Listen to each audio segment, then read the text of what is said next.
নমস্কার, আমার নাম ইন্দ্রজিৎ ঘোষ। আমি লেকটাউনে থাকি। আমি বেশ কয়েক বছর ধরে এই সিরিয়ালের সঙ্গে যুক্ত। তো হঠাৎ করে ইভা ক্রিয়েশনের সন্ধান আমি পাই এবং ভেরি রিসেন্ট আমি ওনাদের সমস্ত নিয়মকানুন মেনে ওনাদের নর্মস অনুযায়ী আমি ইভা ক্রিয়েশনের সঙ্গে যুক্ত হই এবং 7 দিনের মধ্যে আমি 2টো কল পাই।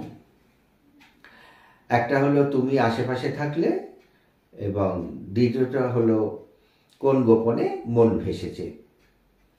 এই কোন গোপনে মন ভেসেছে এটা আজকেই করে এলাম। কাজটা করে আমি খুব খুশি হয়েছি, খুব আনন্দ পেয়েছি। আমি আশা করি ইভা ক্রিয়েশন থেকে আমি ভবিষ্যতে আরও ভালো ভালো সিরিয়ালে এবং ভালো ভালো চরিত্রে সুযোগ পাবো।